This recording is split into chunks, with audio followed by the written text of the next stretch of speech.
You are exhausting yourself caring about things that will not matter to you in 10 years. I promise you this. I am not guessing. I spent 38 years sitting with people in their final weeks and days, listening to what they actually said when they knew time was almost gone.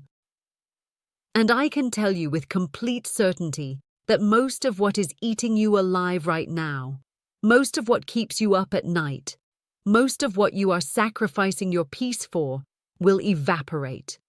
It will simply stop mattering. The tragedy is that you will not realize this until you are much older or sicker or closer to the end than you want to be. You will look back and think, why did I waste so much of myself on that? I have watched this happen to other people more than 2,000 times, and I have lived it myself. I know what falls away. And I want to tell you now, while you can still do something with this information. Number 1, I stopped caring about being right.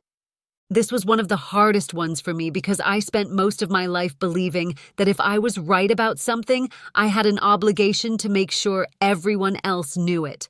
I would argue, I would push, I would bring up evidence, I would circle back to conversations days later with new points. I thought I was being helpful. I thought truth mattered, and truth does matter, but not the way I thought it did. What I learned from sitting with dying people is that nobody, and I mean nobody, ever said, I wish I had won more arguments.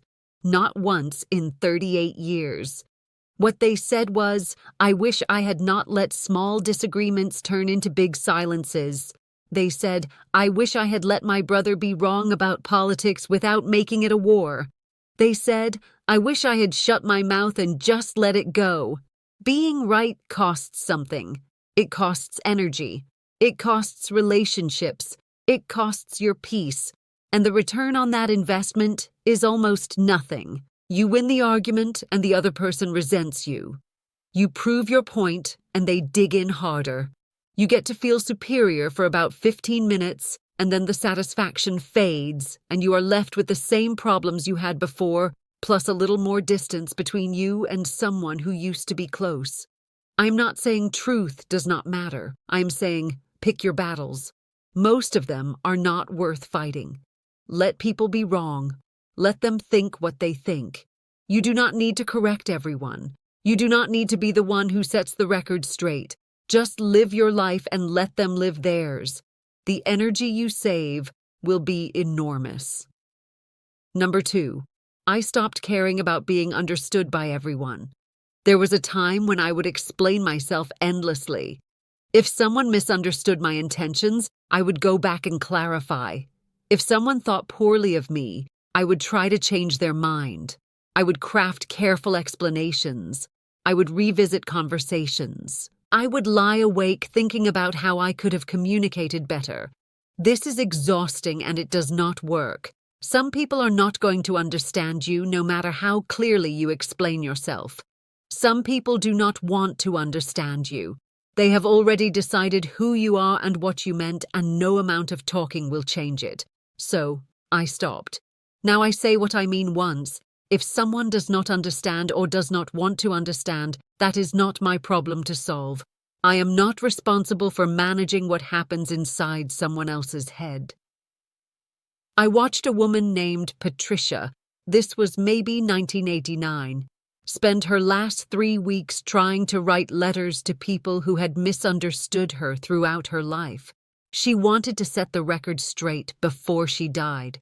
She was 76 years old. She had cancer that had spread everywhere, and she was using what little energy she had left to explain herself to people who had judged her decades ago. I finally asked her, Patricia, do you think these letters will change their minds? She looked at me a long time. She said, probably not. I said, then why are you spending your last days on this? She put down the pen. She never picked it back up. She spent her remaining time with her grandchildren instead. Let yourself be misunderstood. The people who matter will know who you really are. The people who do not will believe whatever they want anyway. Number 3, I stopped caring about what my body looks like. I am not talking about health. Health matters. I am talking about appearance. I am talking about the way we torture ourselves over whether we look acceptable to other people. I spent decades worrying about my weight, my skin, my hair, my clothes. I would not wear certain things because I thought my arms looked wrong. I would not swim because I did not want people to see my thighs. I would look in the mirror and catalog everything that was not right. Do you know how much time that takes? Do you know how much mental energy that consumes and for what? So that strangers would not think critical thoughts about me, so that I could meet some standard that kept moving. Anyway, at 92, I can tell you that your body is a vehicle. That is all it is. It is the thing that carries you around while you are alive. It is not a performance. It is not a project. It is not something that needs to be perfected before you are allowed to enjoy your life. Every single person who ever looked at you critically, every single person who ever made you feel like you were not thin enough or pretty enough or young enough, they are dealing with their own pain. Their criticism of your body is not actually about your body. It is about their fear and their insecurity and their inability to accept their own flesh. Do not let their suffering become yours. Wear what you want, eat the food, go swimming. Stop hiding yourself until you look the way you think you are supposed to look. You will never get there. The standard is a lie, and you will wake up one day at 92 in a body that barely works anymore, and you will think, I wish I had enjoyed it more when it still could do things. I wish I had worn the dress. I wish I had eaten the cake without shame. I wish I had stopped punishing myself. Number 4, I stopped caring about keeping up. This one happened gradually and then all at once. For most of my life, I felt this pressure to stay current, to know what was happening in the news, to understand the new technology, to have seen the movies everyone was talking about, to have opinions about the controversies of the moment. I read newspapers and watched the evening news and felt anxious if I fell behind. I thought staying informed was a moral obligation. Then somewhere in my 80s, I realized something. The world is going to keep making noise whether I listen or not. The news cycle is designed to make you feel like everything is urgent and everything requires your attention and everything is a crisis. But it is not true. Most of what feels urgent today will be completely forgotten in 6 months. The thing everyone is arguing about this week will be replaced by something else next week. I stopped trying to keep up with all of it. I pick a few things I actually care about and I pay attention to those. I let the rest go. I do not know what the latest controversy is on the internet. I do not know what the young people are saying on their phones. I do not know which celebrity did what or which politician said something outrageous. And my life is not worse for it. My life is better.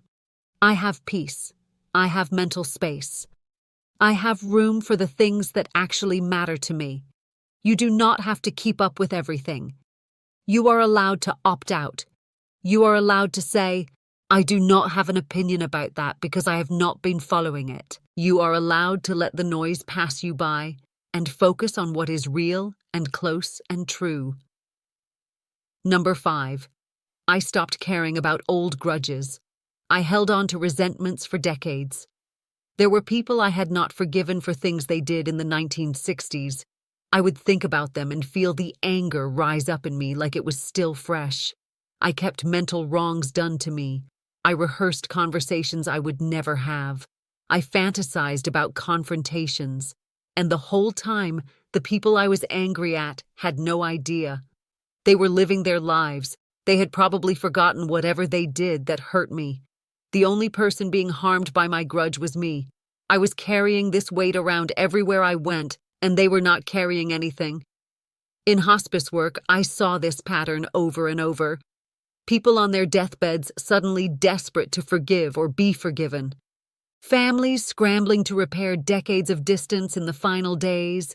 Brothers who had not spoken in 40 years trying to squeeze a lifetime of reconciliation into one hospital visit. And sometimes it worked. Sometimes grace showed up at the last minute, but often it did not. Often there was not enough time, or one person had already died, or the hurt was too deep to repair quickly, and I would watch people die with regrets still in their hearts. So I stopped waiting.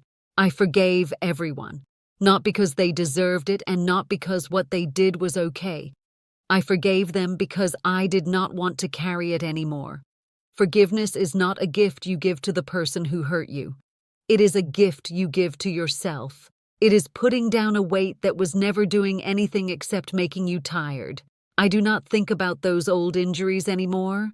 I do not have the energy for it, and I do not want to waste the time I have left on anger from 50 years ago. Number 6.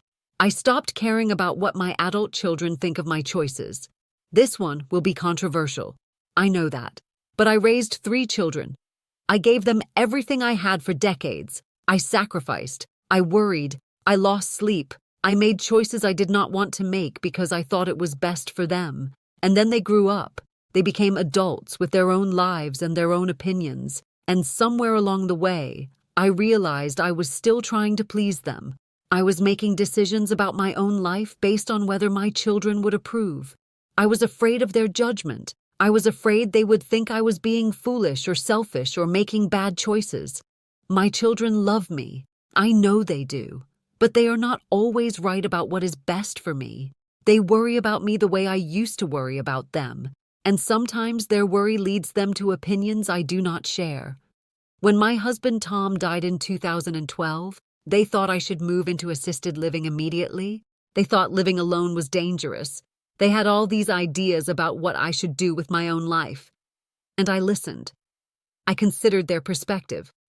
And then I made my own decision. I stayed in my apartment. I got a medical alert button. I made some adjustments. But I did not let their fear override my own judgment about my own life. Your children, if you have them, will have opinions about you. They will think you should do things differently.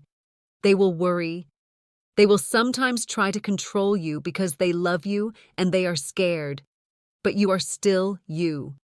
You are still an adult who gets to make your own choices. You do not stop being a whole person just because your children are grown and concerned. Love them, listen to them, and then make your own decisions anyway. Number 7. I stopped caring about being productive. This is the hardest one for my generation, and I suspect it is even harder for yours. We were raised to believe that our worth was connected to our usefulness, that we had to earn our place in the world by working, by contributing, by doing something that mattered. Retirement was terrifying for a lot of people I knew because suddenly they did not have a role. They did not have a title. They did not have somewhere to be and something to accomplish, and they felt like they did not matter anymore. I felt this too when I retired from hospice work. I volunteered for another 20 years because I did not know how to just exist. I did not know how to be valuable without being productive. And then my body started slowing down. I could not volunteer as much.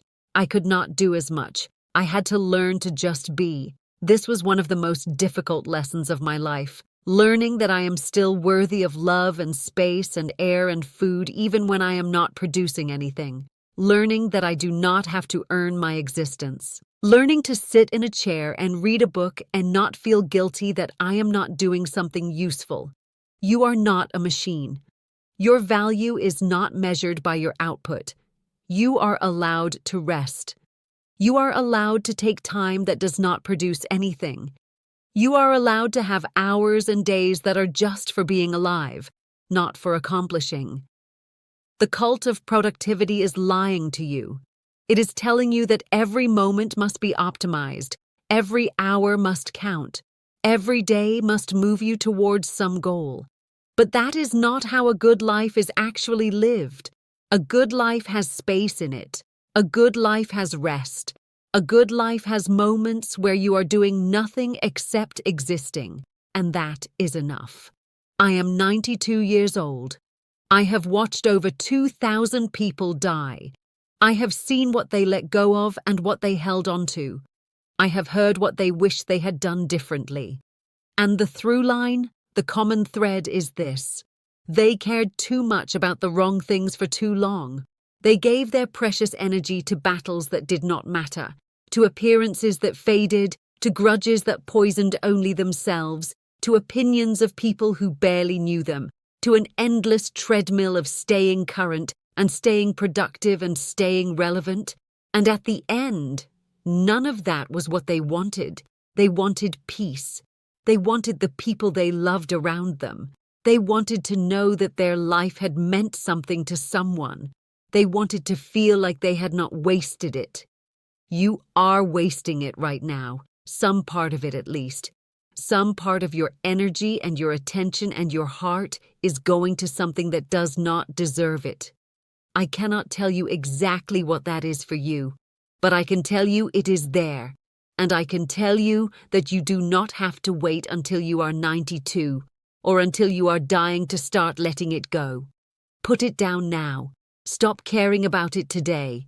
Save yourself for the things that will still matter at the end, because the end is coming. It is coming for all of us, and you do not want to get there and realize you spent your one precious life caring about things that never should have had your heart in the first